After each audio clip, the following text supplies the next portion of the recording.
kepada seluruh siswa MPLS lainnya agar mengenakan kalung namanya masing-masing.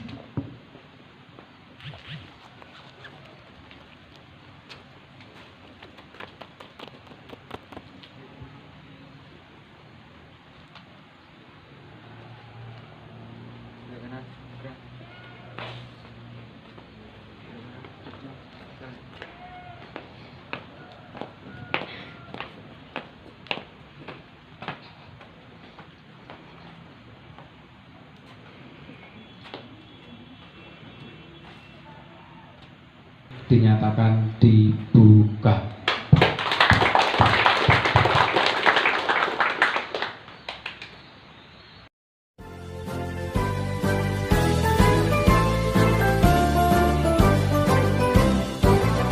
SMK bisa, SMK hebat, bermutu dan berkarakter kuat, berdaya saing dalam bekerja, tampil mandiri penuh cita.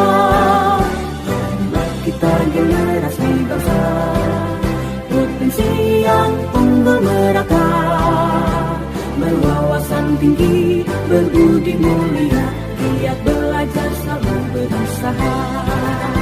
SMK bisa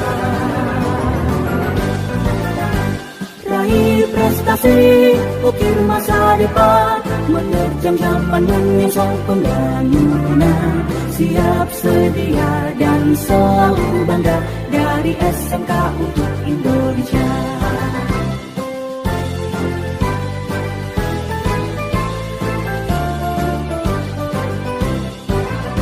SMK bisa, SMK hebat, bermutu dan berkarakter kuat, berdaya saing dalam bekerja, tampil mandiri penuh cita. Inilah kita generasi bangsa, potensi yang unggul merata, berwawasan tinggi, berbudi mulia, giat belajar selalu berusaha.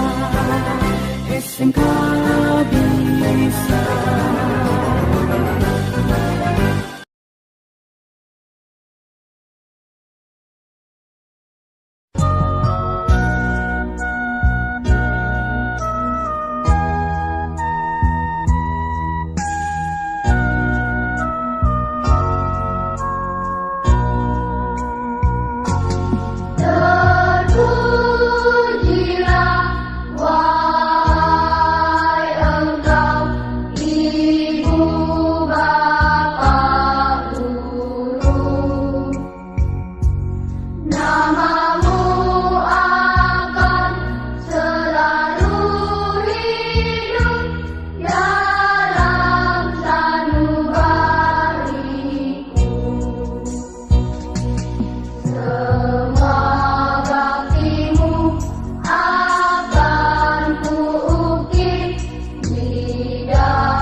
Assalamualaikum warahmatullahi wabarakatuh.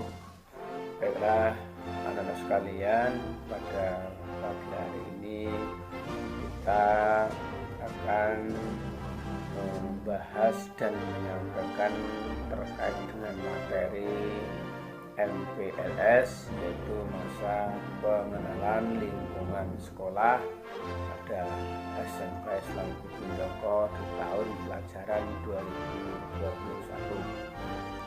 Untuk itu, marilah kita bersama-sama menanamkan niat yang suci, niat yang baik, niat yang tulus untuk bertolakul ilmi di SMK Islam Gubindoko ini. Untuk itu, pertama saya sampaikan ribuan terima kasih yang sedalam-dalamnya kepada Anda semua, bahwa Anda sudah punya niat untuk bertolakul ilmi di SMK ini.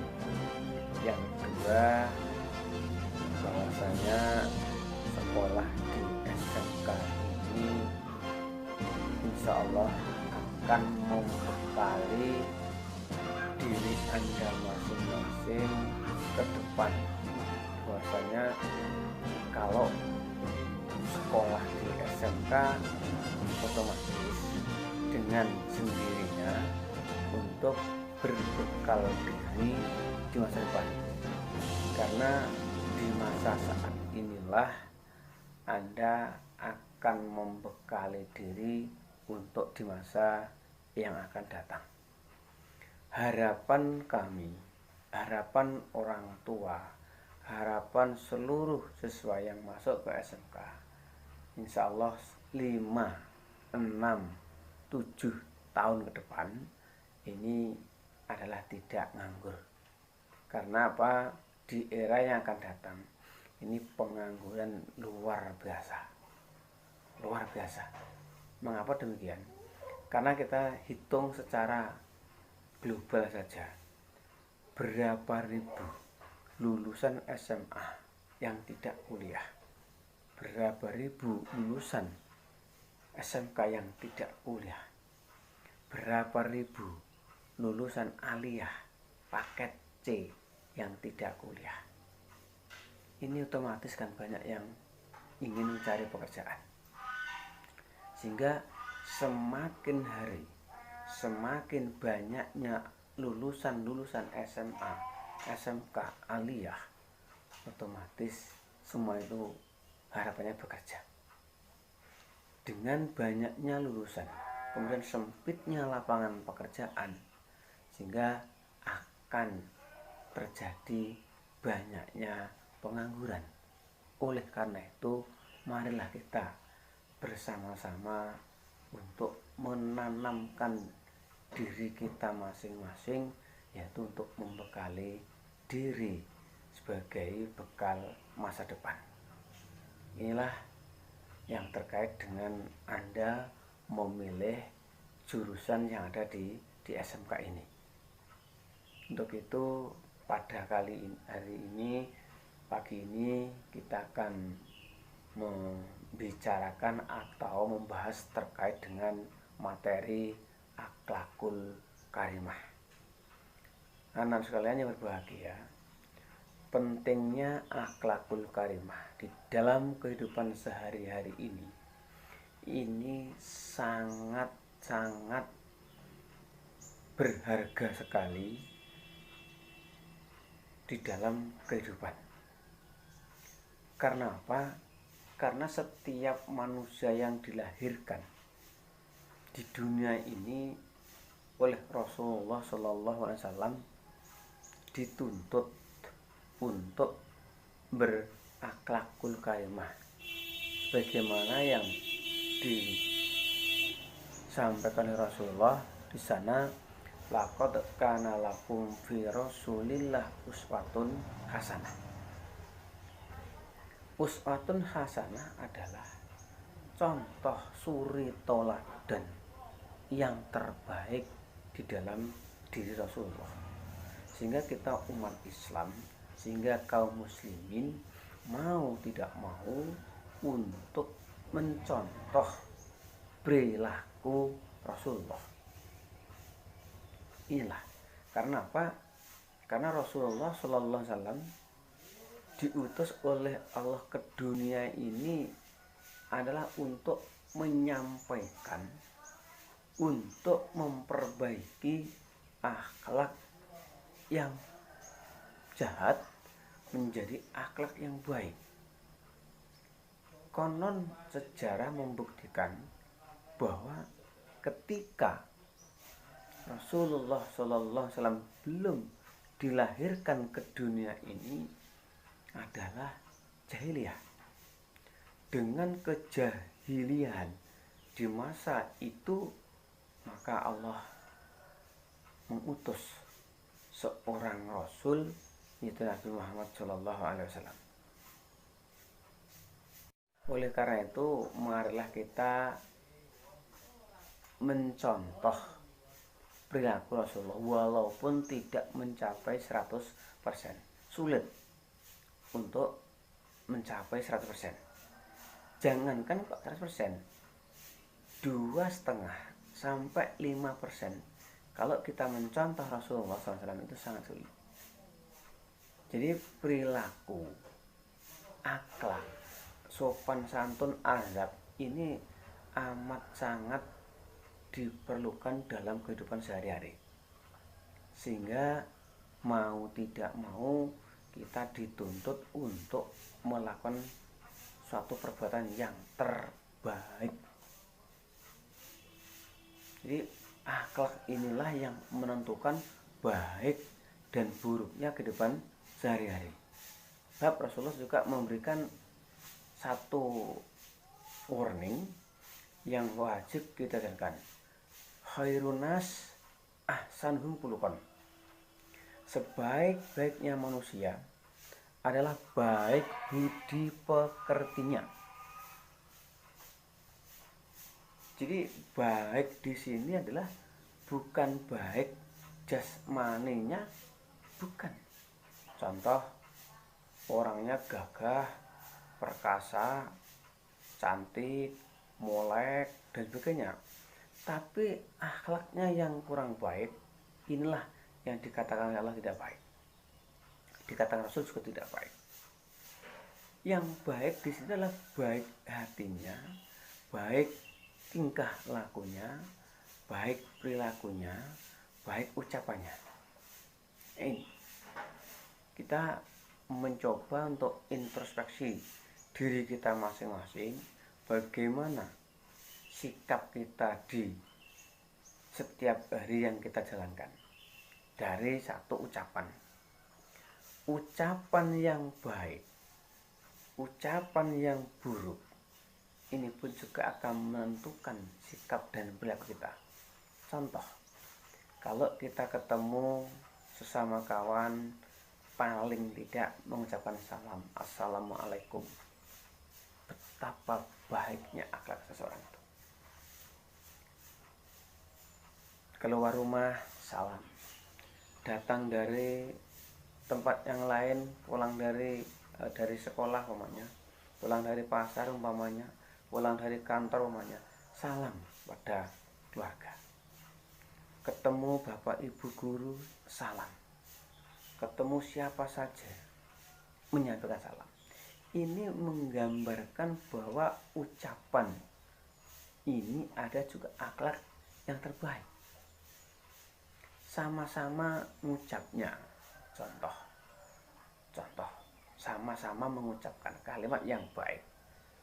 Kalau kita dituntut untuk ucapan yang baik, suatu misal Anda berjalan, kemudian kesandung jegrek, mestinya spontan qaulu inna lillahi wa inna ilaihi raji'un.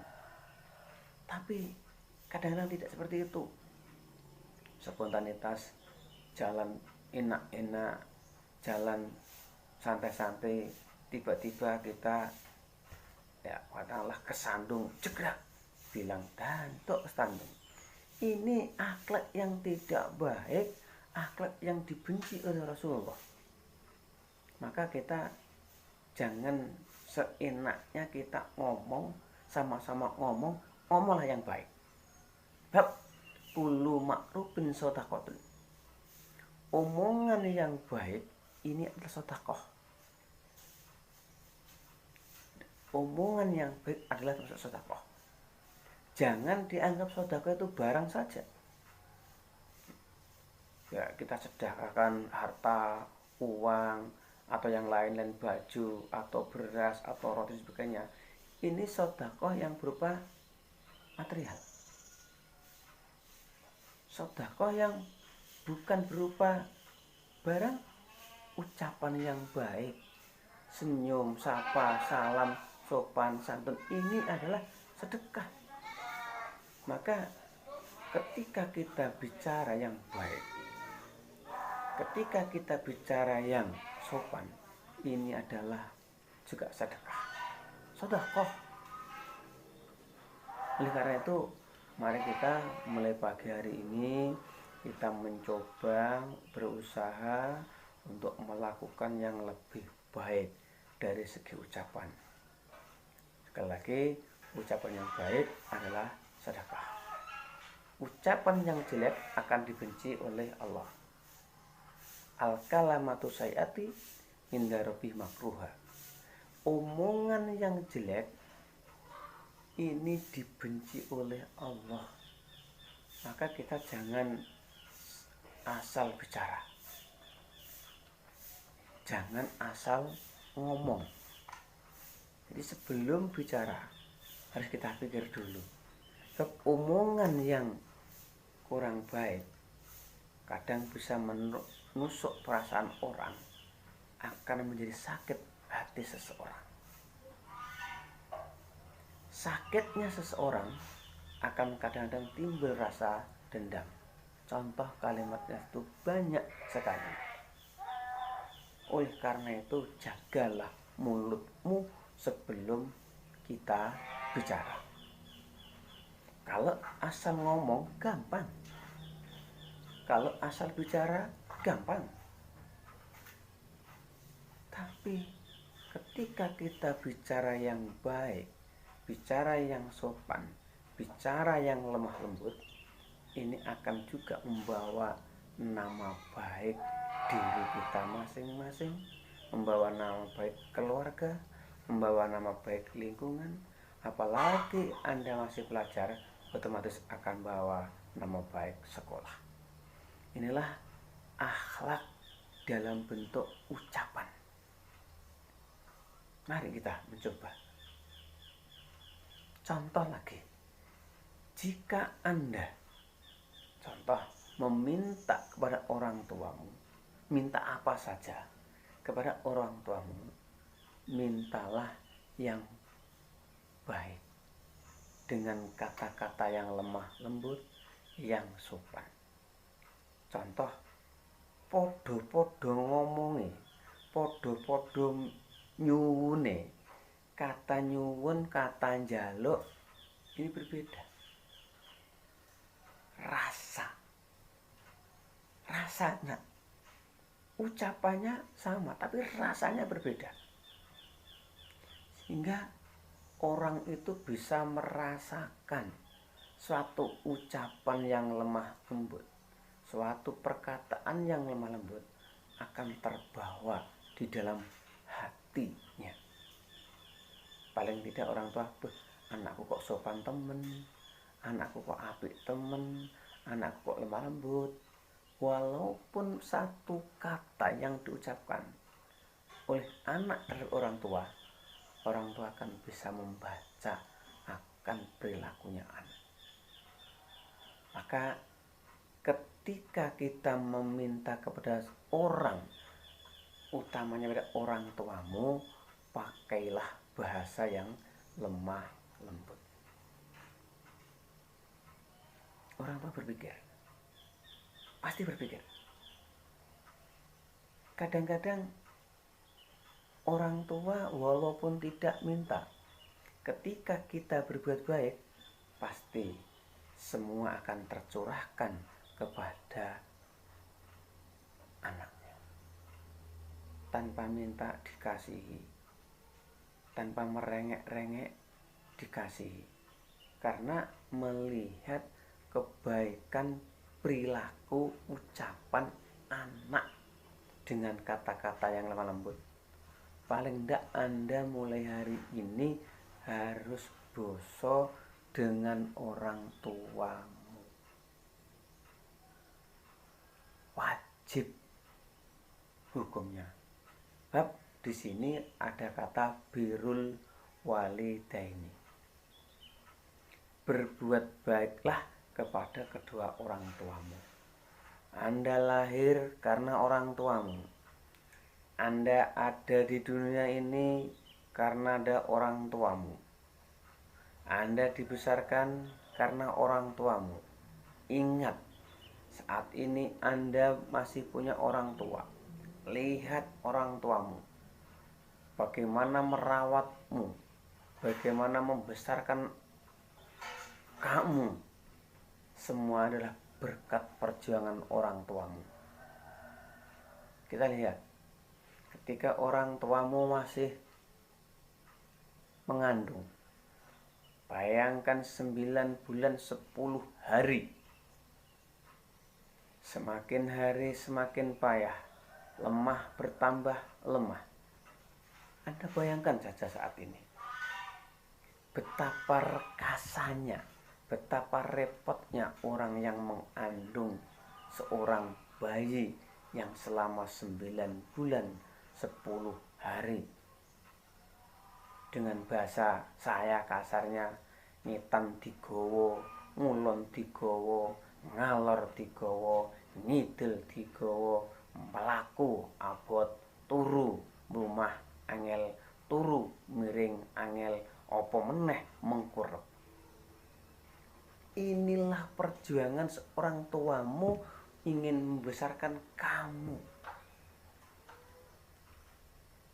Begitu melahirkan taruhan nyawa, hidup mau, mati pun mau. Karena perjuangan dalam melahirkan itu katanya sulit dan sakit.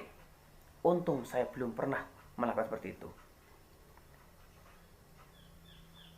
Kalau kita bayangkan dan merenungkan, baiklah anak sekalian, bicara masalah akhlak itu tidak akan selesai. Sampai kapanpun tidak akan selesai. Oleh karena itu, mari kita berupaya yang lebih baik. Upaya kita adalah memperbaiki perilaku yang tidak baik menjadi yang baik, omongan yang tidak baik menjadi yang baik, perilaku tindakan-tindakan yang dulunya tidak baik sekarang akan menjadi baik karena kita semakin hari semakin dewasa. Demikian apa yang dapat saya sampaikan dan terima kasih. Mudah-mudahan kita bertemu di lain kesempatan. Selama masa pandemi kita belajar di rumah, kita belajar secara daring. Untuk itu berdoa mudah-mudahan masa-masa pandemi COVID-19 segera sirna dari bumi pertiwi yang saya cintai. Amin ya rabbal alamin. Kurang lebihnya mohon maaf dan terima kasih. Assalamualaikum warahmatullahi wabarakatuh. Assalamualaikum warahmatullahi wabarakatuh. Perkenalkan, nama saya Indah Catur Kurniawati. Saya mengajar di kelas 1 mengajar SBK, dan di MPLS ini saya memberi materi tentang wawasan wiyata mandala. Apa arti dan makna wawasan wiyata mandala? Wawasan itu merupakan suatu pandangan atau sikap yang mendalam terhadap suatu hakikat. Wiyata itu merupakan pendidikan mandala, ya, dengan sikap saling menghargai dan tanggung jawab terhadap lingkungan sekolah sebagai tempat menuntut ilmu pengetahuan. Unsur-unsur wiyata mandala yang pertama adalah sekolah merupakan lingkungan pendidikan. Yang kedua, itu kepala sekolah mempunyai wewenang dan tanggung jawab penuh atas penyelenggaraan pendidikan dan lingkungan sekolah. Yang ketiga, itu antara guru dan orang tua siswa harus ada saling pengertian dan kerjasama. Yang keempat, warga sekolah di dalam maupun di luar sekolah harus menjunjung tinggi martabat dan citra guru. Yang kelima, itu sekolah harus bertumpu pada masyarakat sekitar. Selanjutnya, sekolah dan fungsinya. Sekolah itu merupakan tempat penyelenggaraan belajar mengajar, serta menanamkan dan mengembangkan berbagai nilai, ilmu pengetahuan, teknologi, dan keterampilan. Juga sekolah merupakan lembaga pendidikan formal, tempat berlangsungnya belajar mengajar untuk membina dan mengembangkan. Yang pertama itu ilmu pengetahuan dan teknologi. Yang kedua itu pandangan hidup. Yang ketiga itu hubungan antara manusia dengan lingkungan. Yang keempat itu kemampuan berkarya.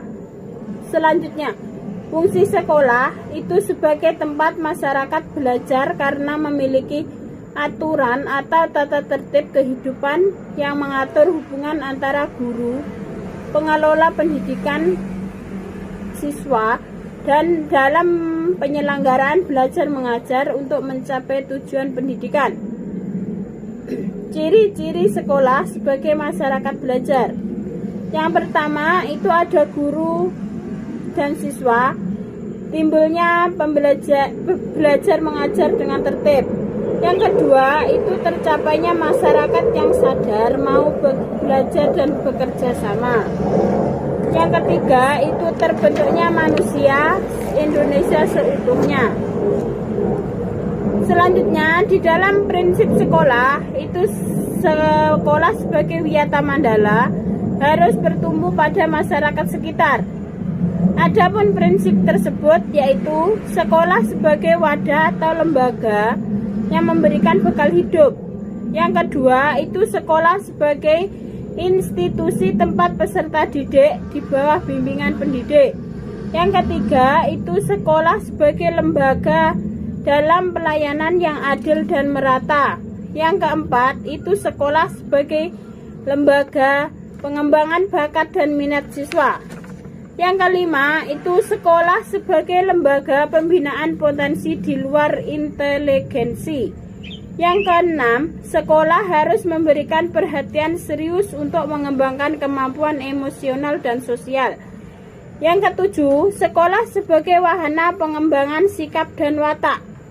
Yang delapan, sekolah sebagai wahana pendewasaan diri. 9. Sekolah sebagai bagian dari masyarakat belajar. Adapun penggunaan sekolah. Sekolah sebagai suatu lembaga pendidikan yang diperuntukkan sebagai tempat proses kegiatan belajar mengajar. Tidak diperbolehkan dijadikan sebagai tempat ajang promosi. Yang kedua, sekolah merupakan lingkungan bebas rokok bagi semua pihak.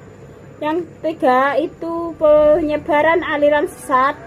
Yang keempat propaganda politik serta syuting film atau sinetron tanpa seizin pemerintah daerah. Yang keenam itu kegiatan yang dapat menimbulkan kerusakan, perpecahan, dan perselisihan. Penataan wiyata mandala dalam upaya ketahanan sekolah. Yang pertama, ketahanan sekolah lebih menitik beratkan pada upaya yang bersifat preventif. Yang kedua, menjadikan sekolah sebagai sesuai dengan tujuan dan fungsinya. Tugas, wewenang, dan tanggung jawab kepala sekolah dalam pelaksanaan wiyata mandala. Kepala sekolah sebagai pimpinan utama bertugas dan bertanggung jawab memimpin penyelenggaraan belajar mengajar serta membina pendidik dan tenaga pendidikan serta membina hubungan kerjasama dan peran serta masyarakat. Selanjutnya, penataan wiyata mandala di sekolah yang dengan melakukan kegiatan. Yang pertama, melaksanakan program-program yang telah disusun bersama komite sekolah. Yang kedua, menyelenggarakan musyawarah sekolah. Yang ketiga, menertibkan lingkungan sekolah baik yang berbentuk perangkat keras. Yang keempat, mengadakan pertemuan baik rutin maupun insidental yang bersifat intern di sekolah, termasuk kepala sekolah, pendidik, orang tua, siswa, dan siswa. Yang kelima, menyelenggarakan kegiatan yang dapat menunjang ketahanan sekolah seperti PKS, Pramuka, PMR, Paskibraka, kesenian, dan sebagainya. Selanjutnya, mekanisme dalam pelaksanaan Wiyata Mandala. Yang pertama itu tahap preventif, upaya untuk meniadakan peluang-peluang yang dapat memungkinkan terjadinya kasus-kasus negatif di sekolah. Yang pertama, kasus negatifnya yang pertama adalah memelihara sekolah dan lingkungan sekolah serta menciptakan kebersihan dan ketertiban. Yang kedua, menciptakan suasana yang harmonis antara pihak pendidik atau staf dan siswa serta penduduk di sekitar sekolah. Yang ketiga, membentuk jaring-jaring pengawasan atau kontrol. Yang keempat, menghilangkan bentuk-bentuk perpeloncoan pada saat MOS. Yang kelima, meminimalisir keterlibatan kelompok maupun perorangan dalam kegiatan sekolah. Yang keenam, itu mengisi jam-jam kosong dalam pelajaran atau kegiatan ekstra lainnya. Selanjutnya, yang kedua, tahap represif, upaya untuk menindak siswa yang telah melanggar peraturan-peraturan dan tata tertib sekolah. Upaya represif seperti mendamaikan para pihak yang terlibat perselisihan. Yang kedua, membatasi areal tempat terjadinya aksi. Yang ketiga, menetralisir isu-isu yang berkembang dan mencegah timbulnya isu-isu baru. Yang keempat, berkoordinasi dengan pihak keamanan apabila terdapat pihak luar sekolah yang melanggar keamanan. Yang kelima, mengungkap lebih lanjut keterlibatan pihak luar sekolah. Yang keenam, mengikut sertakan para ahli untuk mengadakan bimbingan dan penyuluhan. Selanjutnya, 7, memberikan sanksi sesuai tata tertib yang berlaku. Sekian penjelasan dari saya, mungkin ada yang kurang, mohon dimaafkan. Assalamualaikum warahmatullahi wabarakatuh.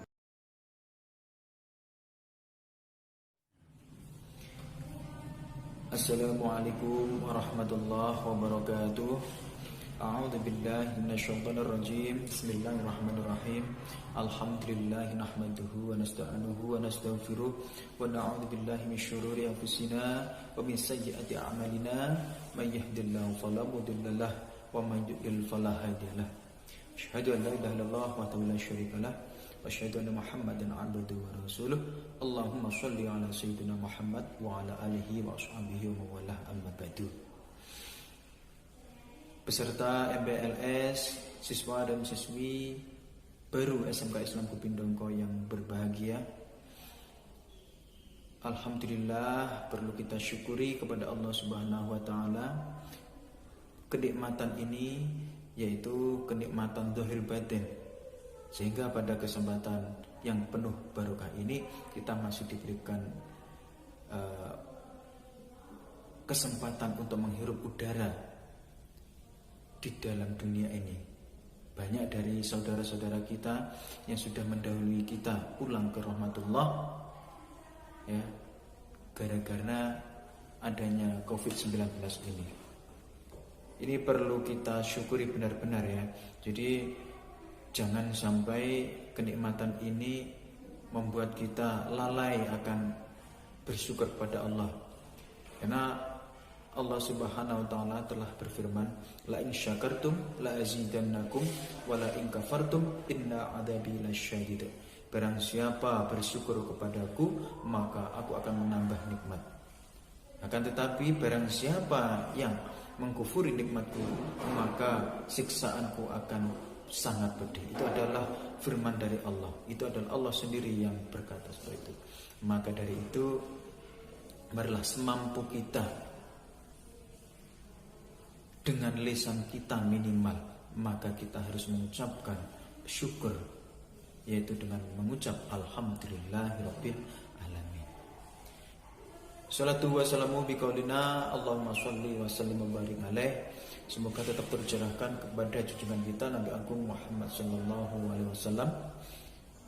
Semoga kita kelak di yaumil qiyamah nanti diakui sebagai umatnya yang mendapatkan syafaat di yaumil qiyamah. Amin Allahumma amin.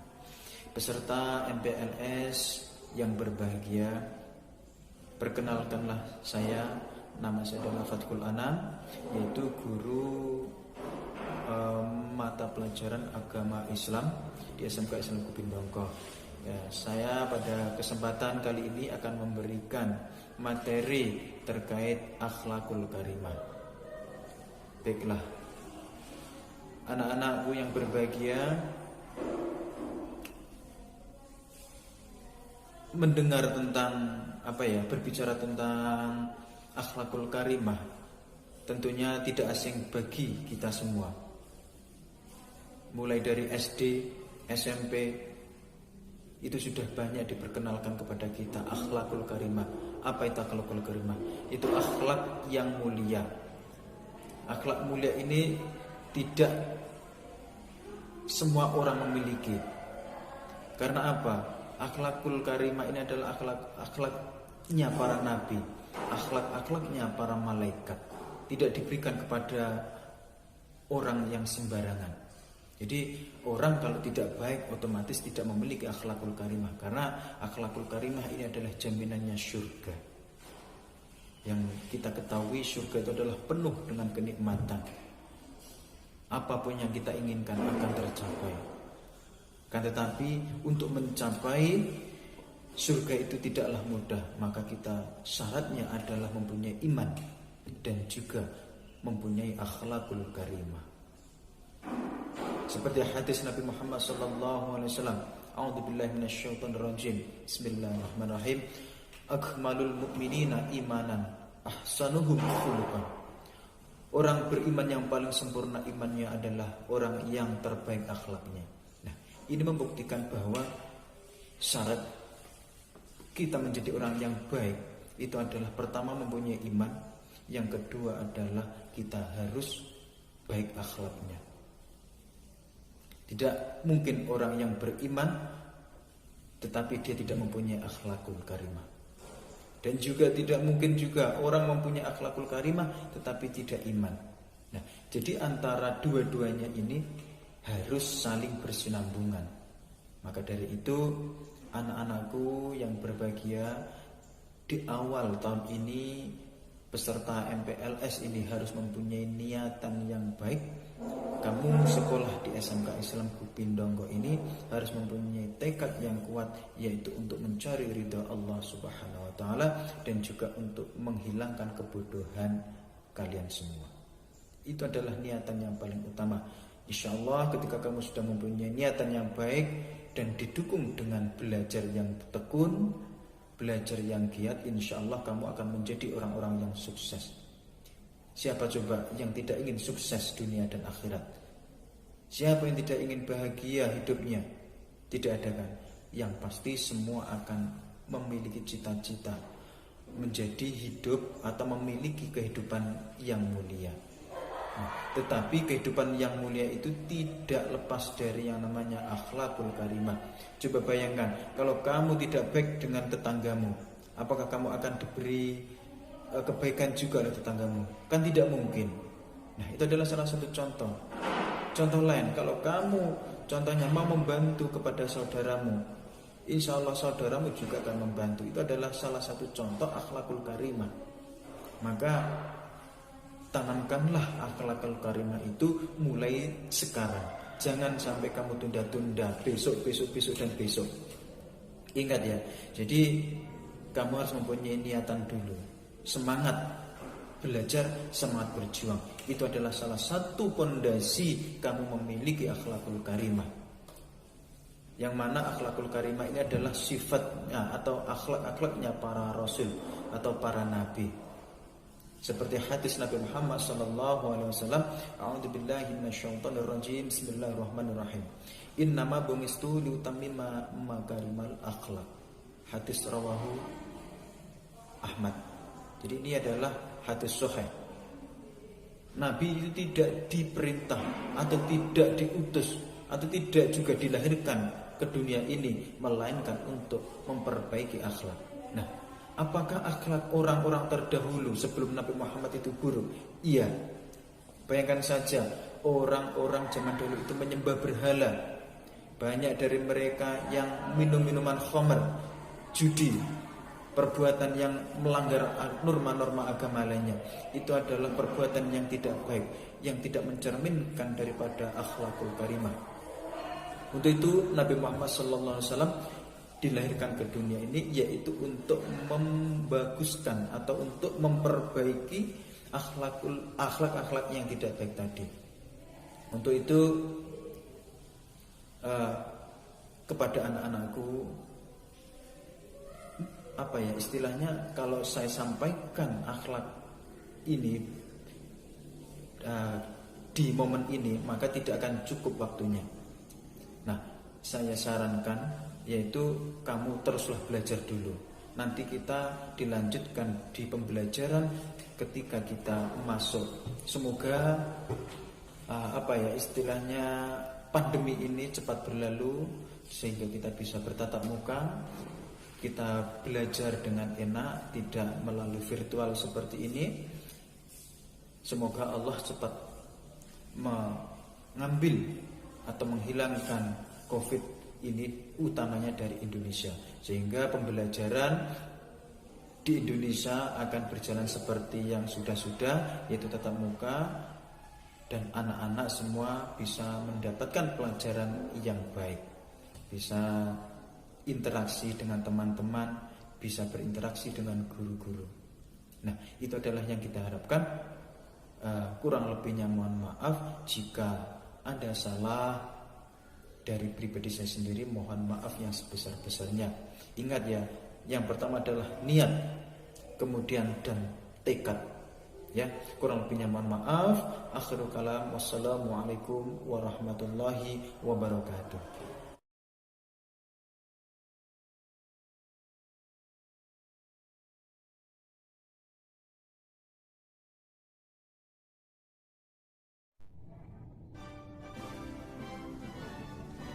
Bismillahirrahmanirrahim.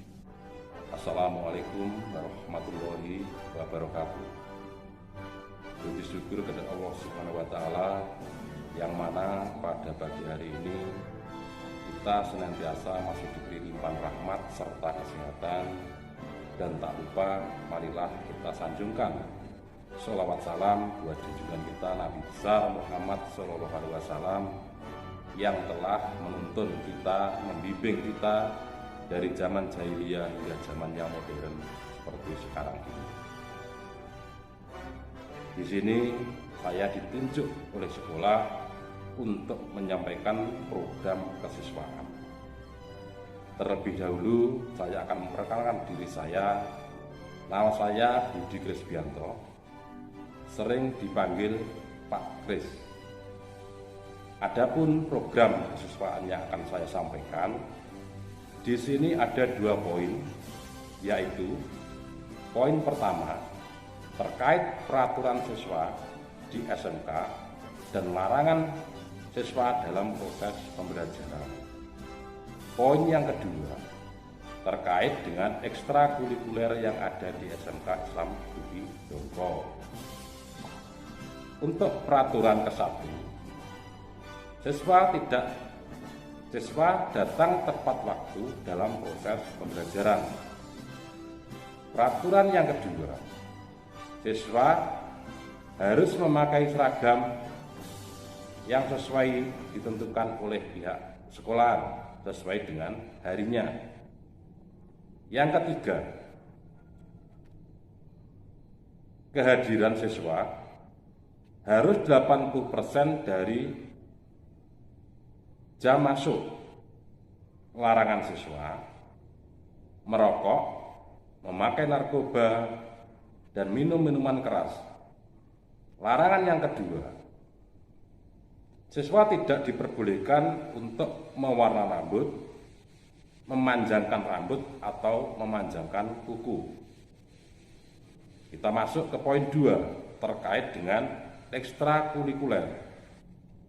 Di sini di SMK Gubindongko kita mengambil 2 ekstra, yaitu yang pertama ekstra kepramukaan yang bertujuan untuk melatih siswa menjadi siswa yang disiplin, bertanggung jawab, serta melatih jiwa kepemimpinan sehingga nantinya juga ke arah berprestasi.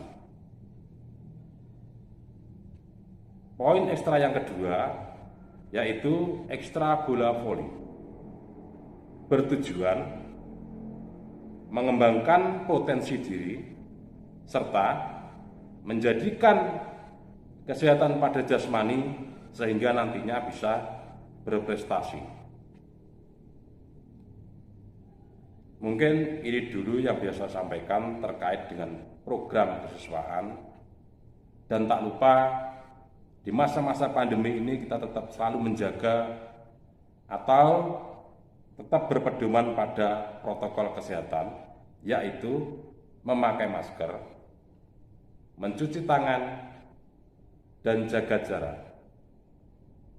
Akhirul salam, wabillahi taufiq wal hidayah. Wassalamualaikum warahmatullahi wabarakatuh. Assalamualaikum warahmatullahi wabarakatuh.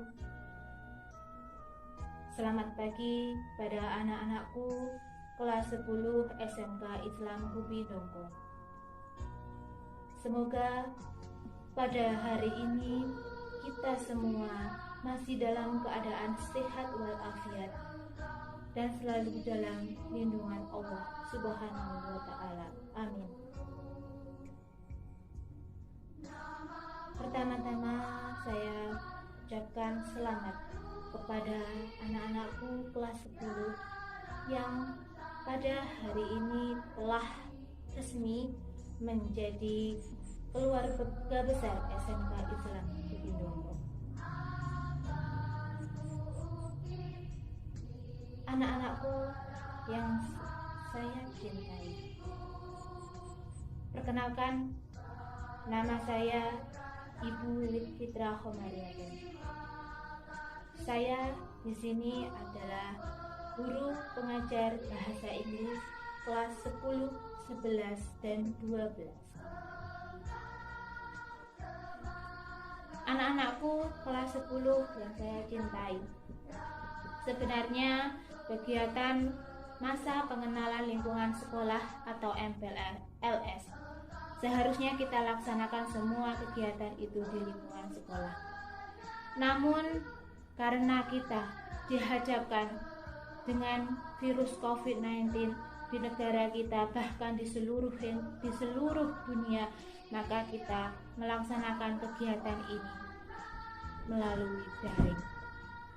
Namun begitu, walaupun kita hanya melakukan kegiatan melalui daring, saya berharap kalian tetap semangat untuk mengejar cita-cita kalian.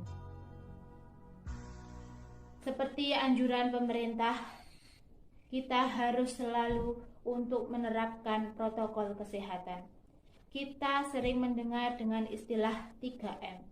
Yang pertama adalah kita harus selalu untuk menggunakan masker dimanapun kita berada. Ketika kita beraktivitas di sekolah, ketika kita beraktivitas di luar rumah, ketika kita beraktivitas di lingkungan masyarakat, kita harus selalu menggunakan masker. Karena dengan kita menggunakan masker, maka kita membantu pemerintah mencegah penyebaran virus COVID-19. Yang protokol kesehatan yang kedua adalah kita harus sering-sering untuk mencuci tangan. Ketika kita melakukan kegiatan di luar, kemudian kita kembali ke rumah, maka kita harus mencuci tangan. Ketika kita berada di sekolah, sebelum kita masuk ke kelas, kita juga harus mencuci tangan dengan memakai sabun. Dalam Islam pun kita dianjurkan untuk senantiasa menjaga kebersihan. Dimulai dari diri kita, kemudian dari keluarga dan juga masyarakat. Dengan mencuci tangan, kita bisa terhindar dari virus corona. Karena ketika kita berada di luar, mungkin kita lupa untuk bersalaman dengan orang lain yang mungkin terkena virus corona. Untuk itu, untuk menjaga kesehatan kita, maka sebelum masuk ke rumah, kita harus mencuci tangan terlebih dahulu dengan menggunakan sabun dan juga air yang mengalir. Dan yang ketiga adalah kita senantiasa harus menjaga jarak. Karena dengan menjaga jarak antara satu dengan yang lain, maka akan bisa untuk memutuskan rantai penularan COVID-19. Bukan berarti kita dengan menjaga jarak, kita tidak boleh bersilaturahmi dengan orang lain, tidak. Tetapi kita tetap harus menjaga jarak paling tidak 1 meter dengan yang lainnya. Kita bisa bersalaman dengan menggunakan siku. Ini bukan berarti kita tidak menghormati orang lain, tidak. Tapi kita membantu pemerintah untuk menjaga atau mengurangi angka penyebaran COVID-19. Anak-anakku kelas 10 yang saya cintai, tentunya kalian sudah diterima di SMK Islam Kubinongko, ingin mengetahui, ingin mengenal, ingin bersilaturahmi dengan Bapak Ibu guru yang ada di SMK Islam Kubinongko. Kita tetap bisa bersilaturahmi, kita tetap bisa berkomunikasi dengan Bapak Ibu guru yang ada di sekolah, dengan teman-teman kita, meskipun kita hanya melalui daring.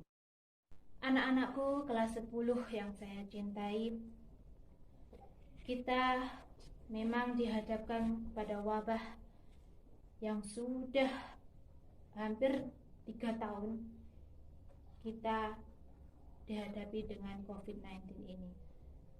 Namun walaupun kita tidak bisa untuk berkomunikasi, bertatap muka dengan Bapak Ibu guru di SMK Islam Kubinongko, namun silaturahmi kita harus terus tetap terjaga. Kita bisa menggunakan aplikasi-aplikasi yang sudah ditawarkan oleh pemerintah. Ketika kita melakukan pembelajaran daring, kita bisa menggunakan berbagai macam aplikasi yang ada di HP kalian masing-masing. Anak-anakku kelas 10 yang saya cintai, mungkin di saat pandemi ini kita tidak bisa untuk saling mengenal satu sama lain, namun tetap saja kita tetap berkomunikasi lewat WhatsApp, lewat telepon, lewat Line, dan lain sebagainya. Walaupun demikian, marilah kita berdoa semoga pandemi ini segera berakhir, sehingga kita semua bisa melakukan kegiatan apapun di sekolah tanpa harus takut terkena virus, tanpa harus takut menulari orang lain. Untuk itu kita harus mendekatkan diri kepada Allah Subhanahu wa Ta'ala dan selalu berdoa agar kita semua diberi kesehatan sehingga COVID-19 ini segera berakhir, kita bisa melakukan pembelajaran, kita bisa melakukan kegiatan ekstra di sekolah dan lain-lain. Anak-anakku yang saya cintai, materi untuk hari ini yaitu tentang pentingnya protokol kesehatan. Saya berpesan kepada kalian, walaupun kalian belajar dari rumah, walaupun kalian melakukan aktivitas dilarang oleh pemerintah di luar, tapi tetap kita harus memperhatikan protokol kesehatan. Kita harus menjaga diri kita, harus menjaga keluarga kita. Jadi jangan sampai kita lalai. Ketika kita keluar rumah, jangan lupa memakai masker. Kemudian setelah beraktivitas di luar rumah, jangan lupa untuk mencuci tangan. Dan yang terakhir adalah kita harus menjaga jarak. Demikianlah apa yang saya sampaikan pada kesempatan kali ini. Semoga sekali lagi pandemi COVID-19 segera berakhir, kita semua bisa berkumpul, bisa melakukan kegiatan di sekolah, dan bisa lebih mengenal lagi sekolah SMK Islam Kupindongko, mengenal Bapak Ibu guru, mengenal teman-teman kalian, dan juga kakak-kakak kalian kelas 11 dan 12. Demikian yang bisa saya sampaikan. Ada kekurangan, saya mohon maaf yang sebesar-besarnya. Wabillahi taufiq walhidayah. Wassalamualaikum warahmatullahi wabarakatuh. Baik, assalamualaikum warahmatullahi wabarakatuh. Selamat pagi anak-anak. Semoga pada pagi hari ini kita tetap diberi kesehatan oleh Tuhan Yang Maha Esa dan tetap diberi ilmu yang bermanfaat walaupun di masa pandemi yang seperti ini. Oke, untuk materi pada pagi hari ini kita ke tata krama. Tata krama, mungkin kita sering sekali mendengar apa itu tentang tata krama. Sering kita mendengar oleh orang tua kita, tata krama yang baik itu bagaimana ya? Terus sopan santun itu yang baik bagaimana? Kita sering mendengar seperti itu. Tetapi banyak anak-anak yang sekarang tata krama itu cuma hanya tata krama tok. Tidak ada penjelasan. Mungkin belum tahu penjelasan tata krama itu apa. Itu banyak yang belum tahu lah. Jadi untuk materi pada pagi hari ini kita ke materi tata krama. Apa itu tata? Apa itu krama? Nah, di sini ya, untuk tata itu adalah adat atau aturan atau norma atau peraturan. Aturan, peraturan, norma, dan adat. Itu adalah tata. Sedangkan di krama, sopan, santun, kelakuan, tindakan, dan perbuatan. Nah, jadi untuk tata krama sendiri berarti adalah adat, sopan, santun, kelakuan, tindakan, perbuatan, atau kebiasaan sopan, santun. Nah, suatu contoh gini, untuk kunci untuk tata krama yang baik adalah satu, berbicara atau peliharalah lidah kalian, atau jangan menyinggung perasaan orang lain saat berbicara. Itu etika yang baik. 2, jangan memotong pembicaraan orang lain yang sedang berbicara. Itu adalah hal yang jelek. Ketika kita ada seseorang yang berbicara terus kita potong, itu tidak baik. Terus untuk yang ketiga, perhatikan Anda berbicara dengan siapa. Nah, ini adalah poin yang terpenting. Kenapa poin yang terpenting? Karena saat kita berbicara dengan orang lain ataupun seumuran kita atau yang lebih tua ataupun yang lebih rendah di umur kita, itu ada perbedaan.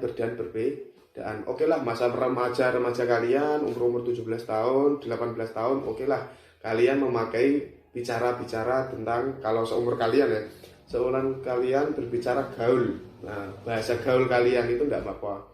Yang penting jangan menyinggung perasaan teman kalian.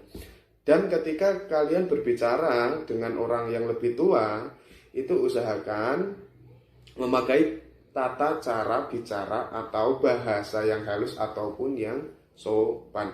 Itu adalah kunci. Kunci sebagaimana? Suatu contoh gini. Kalau kalian sopan terhadap orang lain atau menyegani kepada orang lain, kalian juga akan disegani oleh orang lain. Nah, sopo nandur iku bakal ngunduh. Lah itu untuk bahasa Jawanya seperti itu. Terus itu untuk tata krama untuk yang bicara atau komunikasi. Nah, terus untuk tata krama yang baik dengan berpenampilan juga itu ada. Nah, kenapa kok berpenampilan juga disebut juga sebagai tata krama? Karena tata krama untuk berpakaian itu juga sangat penting untuk lingkungan sekolah atau lingkungan masyarakat, itu juga sangat penting. Suatu contoh gini, jika kalian adalah seorang murid sekolah, nah hendaknya kalian itu memakai seragam putih dan abu-abu, misal putih dan abu-abu. Nah, kalian harus memasukkan baju kalian, harus memakai dasi, harus memakai sabuk hitam, harus memakai sepatu. Nah, itu juga disebut dengan etika tata krama berpakaian yang baik. 2. Saat kalian pelajaran olahraga, ini yang poin terpenting. Itu banyak bapak yang temui untuk olahraga, itu kebanyakan murid sekarang itu memakai kaos olahraga, tetapi bawahannya itu tetap memakai celana abu-abu. Nah, itu tidak dibenarkan. Usahakan kalau pas waktu jam olahraga harus memakai seragam olahraga lengkap yang disediakan oleh sekolah tersebut. Terus yang ketiga, memakai pakaian harus cocok dengan situasi dan tempat. Loh, kenapa kok harus memakai pakaian harus cocok? Misal gini, kalian memakai seragam olahraga, tetapi pas pada saat itu pondok Ramadan, itu kan tidak nyambung. Nah, itu kan tidak sopan. Nah, karena apa? Memakai pakaian harus cocok dengan situasi dan tempat. Nah, itu saja untuk materi pada hari ini. Mungkin dapat memberi wawasan yang lebih ataupun kurang. Walaupun banyak kurangnya yang saya sampaikan kepada kalian semua. Bapak minta maaf kalau misalnya Bapak ada bicara yang salah. Dan demikian materi kita tentang tata krama, dan semoga materi yang Bapak berikan pada pagi hari ini membawa berkah buat kita semua. Amin ya rabbal alamin. Dan jangan lupa tetap jaga protokol kesehatan kita. 1. Cuci tangan. 2. Mandi yang tertib, jaga jarak. Terus rajinlah olahraga walaupun 5 menit sehari. Nah, baik, Bapak akhiri kalau begitu. Baik, assalamualaikum warahmatullahi wabarakatuh.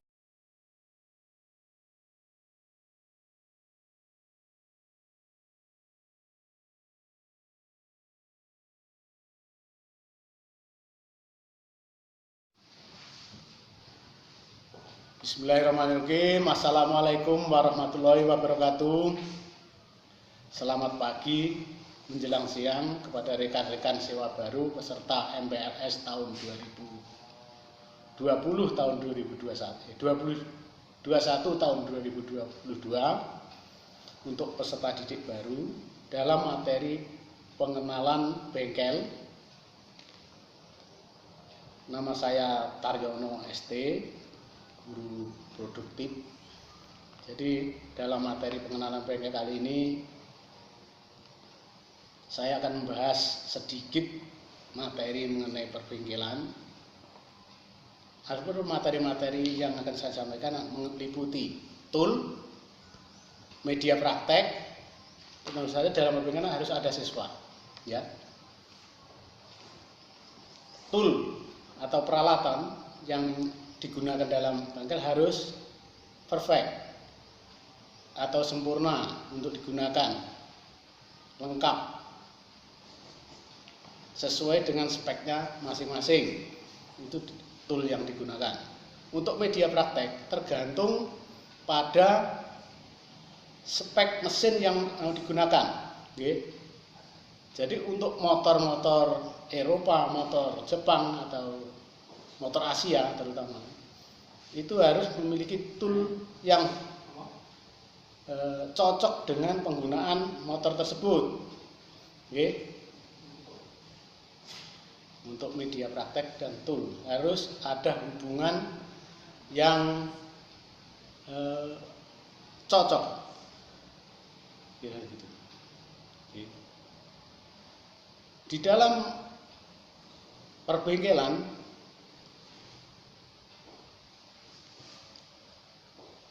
tentu saja harus memiliki standar yang bagus. Oke.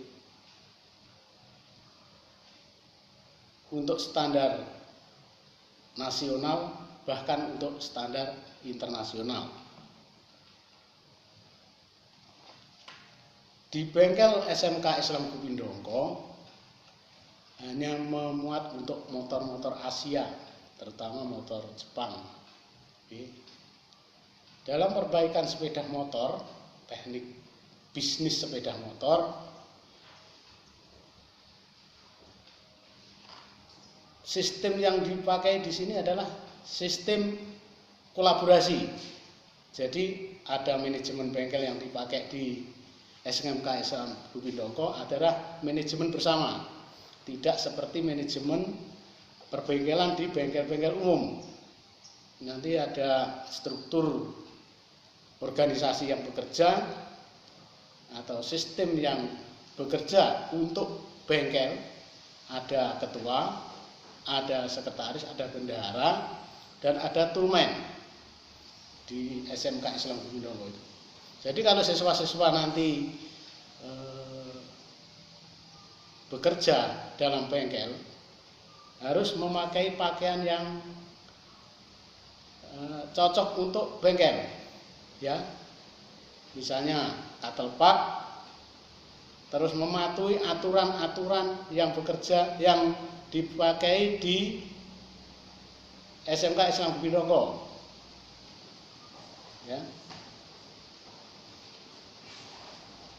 Dalam perbengkelan teknik sepeda motor dibagi dalam beberapa kategori untuk mata pelajaran tertentu.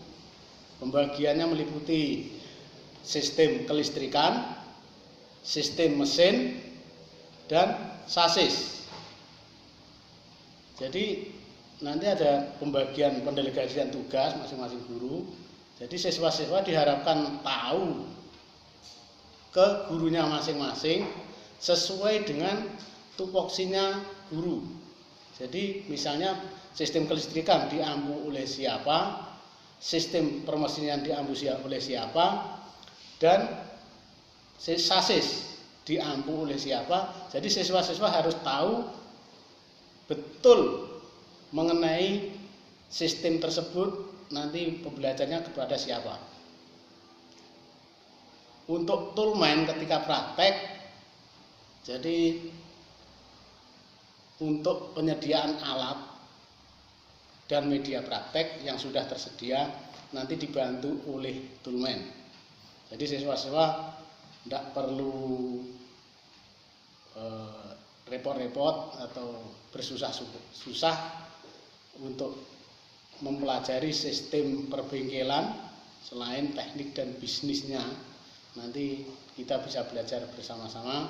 Saya kira materi kali ini cukup singkat, tidak perlu panjang lebar. Saya akhiri,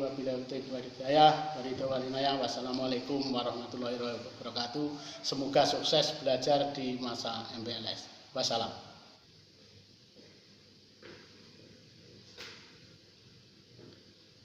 Assalamualaikum warahmatullahi wabarakatuh.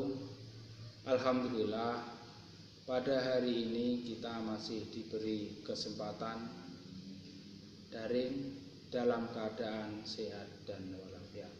Untuk itu, sebelum kami memberi materi, maka kami akan memperkenalkan diri. Nama saya Supatmo Hadi Prabowo. Jabatan saya sebagai guru produktif atau TBSN. Untuk itu kami di sini akan memberi materi, yaitu berupa yang pertama itu pengenalan dasar-dasar mesin, dan yang kedua media praktek. Mengenai pengenalan dasar-dasar mesin, yang pertama itu terdiri dari sasis, mesin, dan kelistrikan. Untuk sasis itu terdiri dari roda penggerak depan dan belakang dan lengan ayun. Yang kedua mengenai kelistrikan. Kelistrikan itu terdiri dari kelistrikan arus AC dan DC. Sedangkan yang ketiga itu masalah mesin. Mesin itu terdiri dari kepala silinder, transmisi, dan kelistrikan juga. Untuk media praktek itu terdiri dari sepeda motor manual dan matic. Jenis sepedanya itu sepeda motor Honda dan Yamaha. Sedangkan untuk matic itu sama saja ya, seperti jenis Honda dan Yamaha. Untuk lebih lengkapnya nanti setiap siswa itu menggunakan media praktek sendiri-sendiri dan langsung memegang alat sendiri.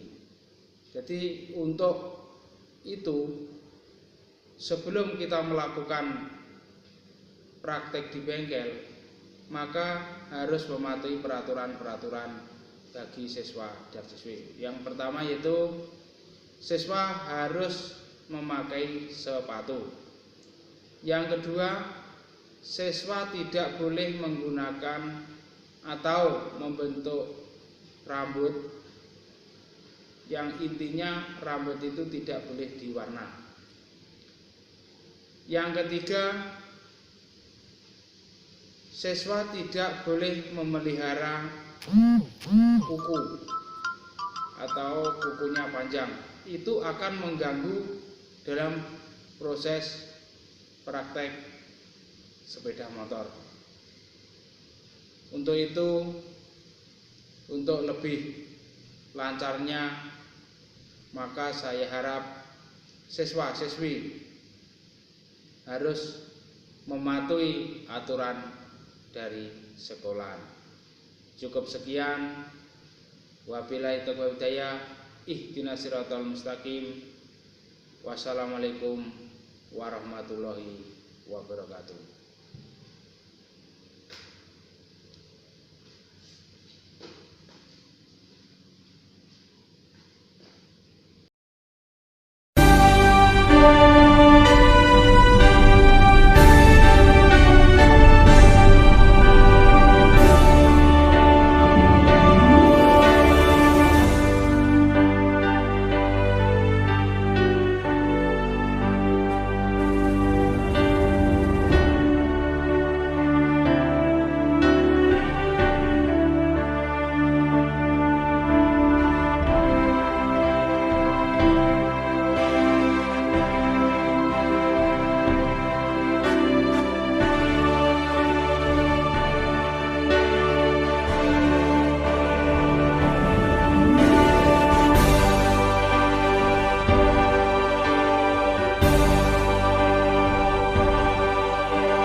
Perkenalkan, nama saya Devitri Saputri.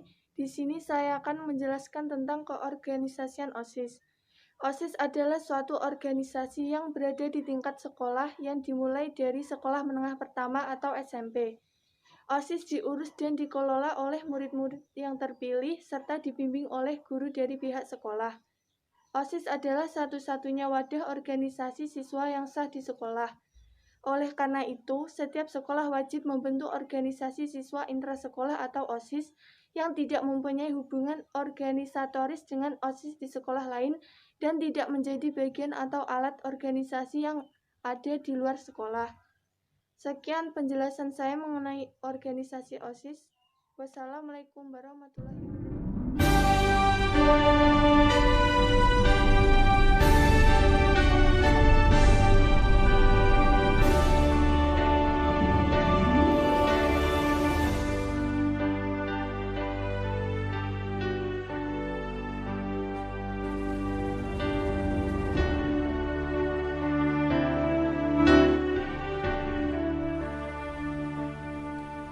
Assalamualaikum warahmatullahi wabarakatuh. Selamat pagi dan salam pramuka. Kembali lagi bersama saya, dan di sini saya mewakili dari Dewan Ambalan Wisakini Musikawati SMK Sobi Dongko, dan perkenalkan, nama saya Dr. Wahab, bisa dipanggil Kak Wahab ya. Jabatan saya di sini Pradana, dan mengucapkan selamat kepada kakak-kakak adik kelasku yang sudah diterima di SMK Sobi Dongko. Materi tentang ini adalah tentang kepramukaan dan akan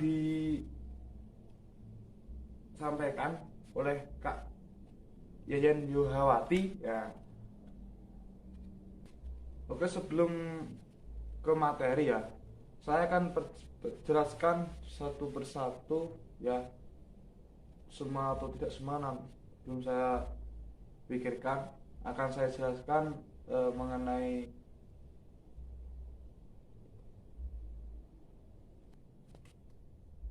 susunan yang ada di Dewan Ambalan. Oke, saya perkenalkan untuk Kak Yayan ya. Oke, untuk ini dan banyak orangnya yang menjelaskan ya tentang ini. Jabatannya adalah Pradani itu istilahnya ketuanya yang putri, itu yang P. Terus selanjutnya sekretaris ya, bukan sekretariat. Sekretaris ada Kak Rizka Octavia. Oke, untuk ini contohnya. Lanjut ada bendahara ada Kak Fitri ya, Safitri. Ini gambarnya. Terus ada lagi kebersihan ada Kak Aris. Nah, Kak Aris ya, ada Kak Aris untuk gambarnya ini. Terus lagi ada perlengkapan ada Kak Asis ya, Kak Asis ini. Dan juga ada dokumentasi Kak Nopi gambarnya itu. Dan juga ada pemangku adat ya. Pemangku adat ada Kak Ali. Lanjut lagi untuk yang lain ya, untuk anggota-anggota yang lain ada Kak Wahyu. Nah, ini untuk gambarnya. Dan juga ada Kak Erik. Terus lagi ada Mati, dan juga ada dan ada lagi Kak Riza ya, Kak Riza untuk ini dulunya. Nah, sudah muncul ya. Nah, terus lagi ada apa namanya, pembina. Kalau kepramukaan itu kalau tidak ada pembinanya pastinya ya gak, namanya tidak kepramukaan ya. Pembina ada Kak Edi Murtanto, ini gambarnya ya. Lanjut lagi ada Kak. Oke, untuk tadi Kak Sarengat ya. Kak Sarengat adalah pembimbing yang ada Dewan Ambalan di SMK Sumbino ini untuk gambarnya. Dan lagi ada pembina ya. Ini ada Bu Fitra, ini gambarnya ya. Nah, pasti Anda semua ya.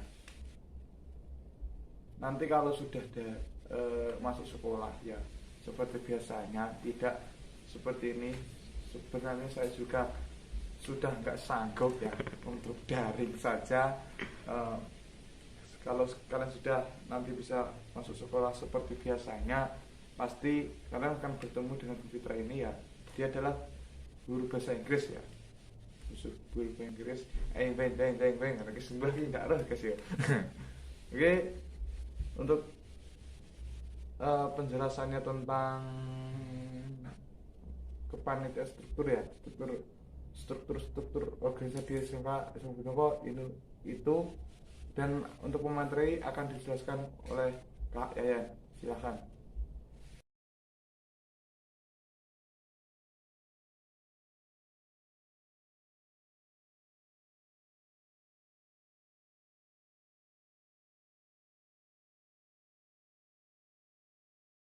Assalamualaikum warahmatullahi wabarakatuh.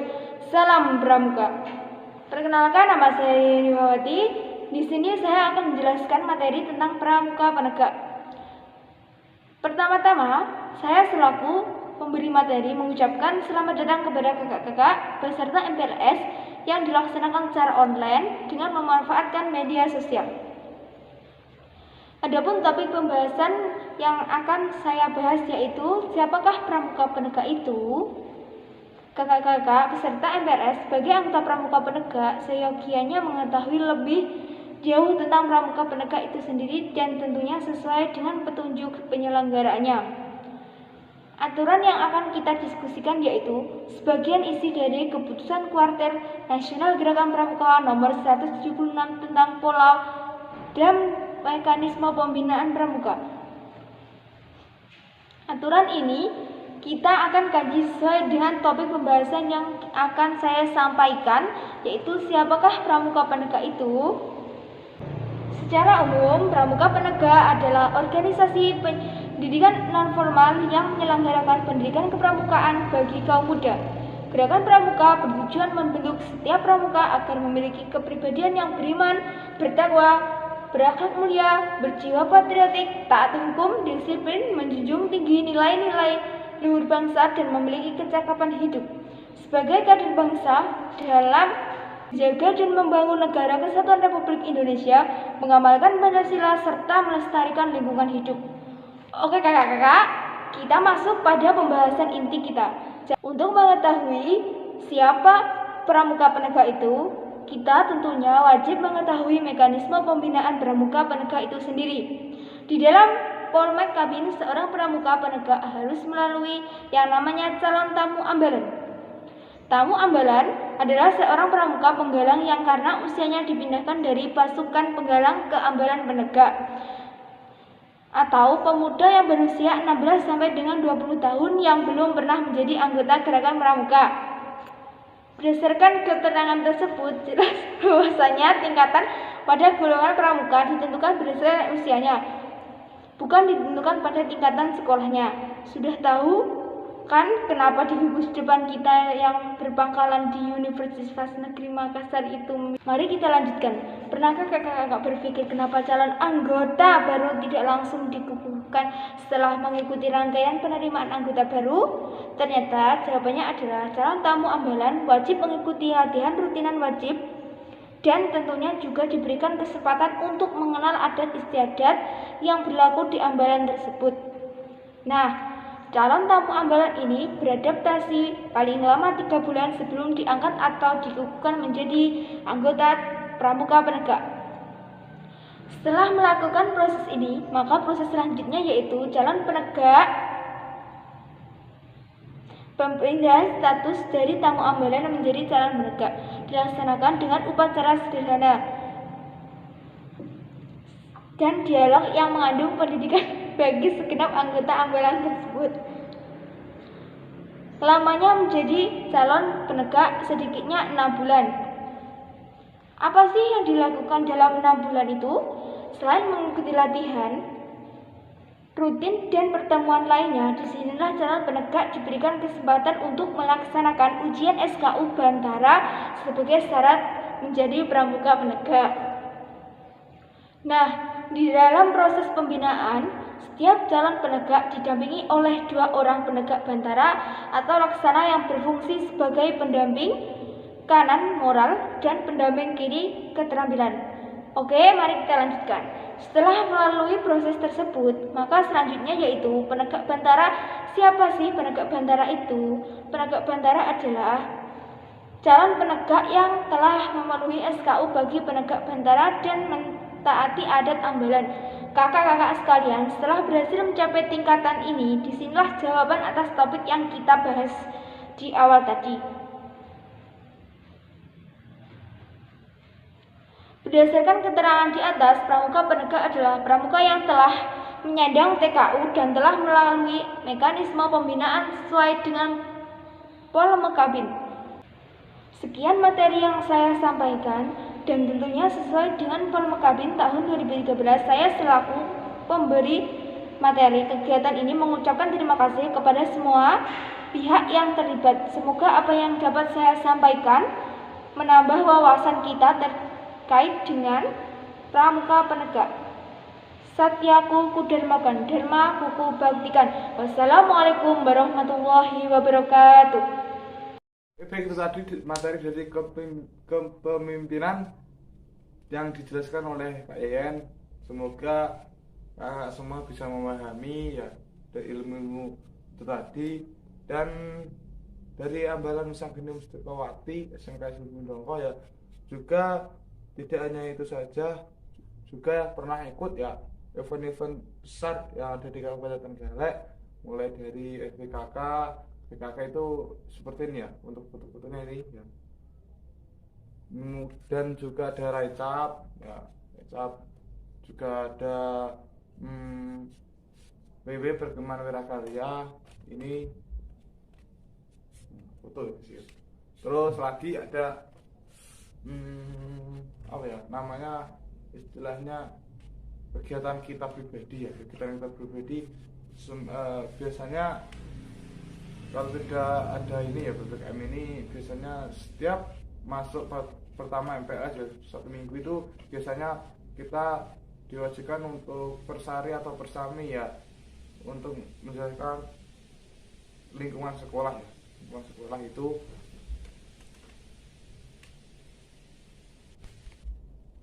oke. Untuk persami ya, persami itu adalah perkemahan 1 malam minggu ya. Untuk persari itu perkemahan 1 hari. Dan oke, untuk foto ini ya, foto ini adalah kegiatan persami pada MPLS pertama angkatan saya ya. Itu pada tahun 2029.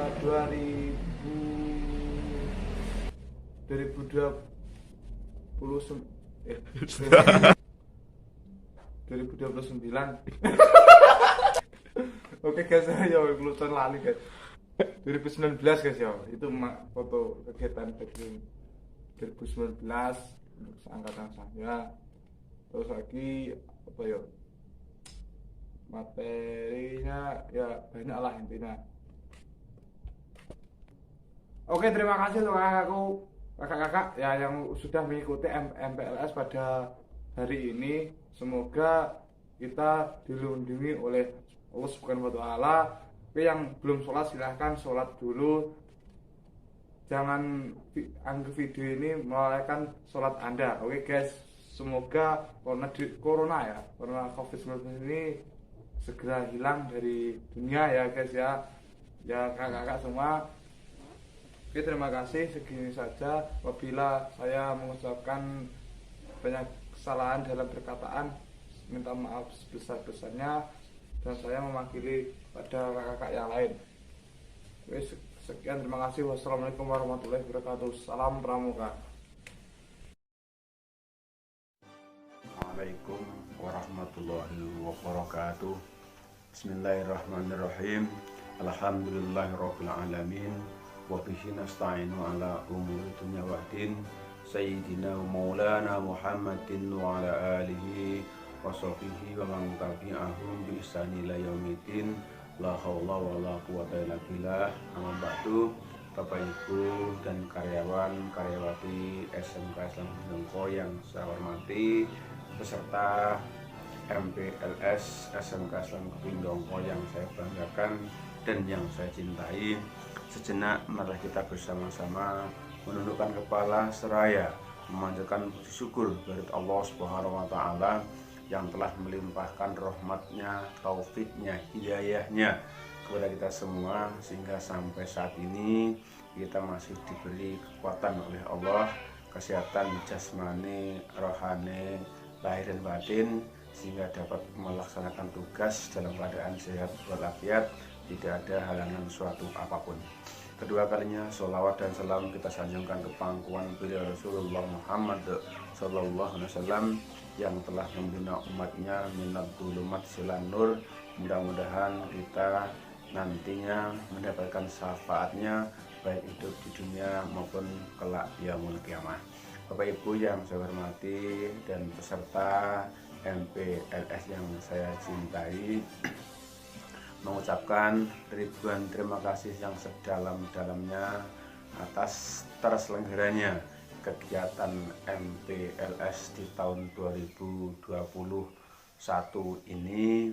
Dengan adanya kegiatan ini semoga kita mendapatkan ilmu yang bermanfaat, manfaat bagi diri kita sendiri, manfaat bagi keluarga kita masing-masing, manfaat untuk lingkungan masyarakat dan kepada umumnya dan usaha dan bangsa, sehingga dengan adanya kegiatan yang semacam ini membekali diri kita masing-masing untuk menyongsong di era-era yang akan datang. Untuk itu dengan mengucap alhamdulillahirabbil alamin, maka MPLS SMK Islam Bindongko hari ini Kamis tanggal 15 Juli tahun 2021 dinyatakan ditutup. Dan untuk selanjutnya, untuk kegiatan belajar mengajar di tahun 2021 ini, karena di masa pandemi kita mengikuti aturan pemerintah untuk mengikuti kegiatan belajar mengajar di rumah atau daring. Untuk itu kepada seluruh siswa untuk betul-betul memanfaatkan waktu yang sebaik-baiknya untuk belajar di rumah. Jangan sia-siakan waktu yang baik ini untuk menjaga kesehatan diri kita masing-masing, menjaga keluarga, lingkungan, dan masyarakat. Mungkin itu yang dapat kami sampaikan. Kurang lebihnya mohon maaf dan terima kasih. Akhirnya billahi taufiq wal hidayah wa ridha wal inayah, usikum wa nasibi taqwallah. Wassalamualaikum warahmatullahi wabarakatuh.